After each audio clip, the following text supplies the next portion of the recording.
ஒரு நாளைக்கு எத்தனை தடவை முதல்ல சாப்பிடணும். இப்ப எல்லாருமே சொல்றாங்க ஒரு நாளைக்கு 5 டைம்ஸ் சாப்பிடணும், 6 டைம்ஸ் சாப்பிடணும், 8 டைம்ஸ் சாப்பிடணும் அப்படிங்கிறது டாக்டர் சொல்றாங்க. அவங்க சொல்றது வந்து டயபெட்டிஸ் காரங்களுக்கு அது சரி, பட் இவங்க எடுத்துக்கிடுவாங்க டாக்டர் என்ன 6 வேளை சாப்பிட சொன்னாங்க, நான் எவ்வளவு சாப்பிட சொன்னாங்கிறத விட்டுருவாங்க.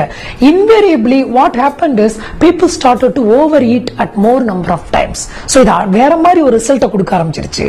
வேதத்துல என்ன சொல்லி இருக்காங்க அப்படின்னா ஏகபுக்தே மகா யோகி அப்படின்னா ஒருவேளை உண்பவன் யோகி.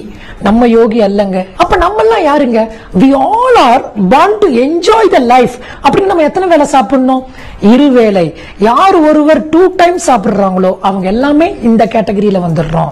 வேதம் என்ன சொல்லுது அப்படின்னா a man who eats 3 times a day is called ரோகி அப்படிங்கறாங்க. அப்ப நம்ம what should we call for a man who eats 4 times 5 times a day? So whatever it is, you enjoy 2 meal at fixed hours.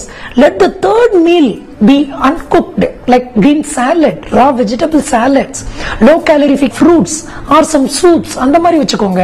அப்ப night உணவை ரொம்ப கம்மியா சாப்பிட்டாவே நம்ம wait ரொம்ப ஈஸியா குறையலாம்.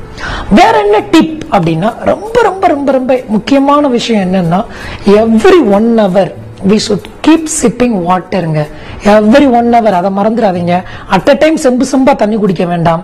every 1 hour கொஞ்சம் ஞாபகம் வச்சுக்கிட்டு அப்பப்ப சிப் பண்ணிக்கிட்டே இருங்க. if you keep sipping water, that is the easiest way to manage your weight. Not only maintenance, even you will start losing weight. அதுக்கு முதல் காரணம் வாட்டர் இன்டேக். நிறைய பேர் சரியா வாட்டர் குடிக்க மாட்டாங்க, அதுக்கு பதில் எக்ஸஸா காஃபி டீ குடிப்பாங்க. தயவுசெய்து அந்த எக்ஸஸ் காஃபி டீயை கட் பண்ணிருங்க. Keep sipping water at regular intervals. அது போதும் உடல் எடை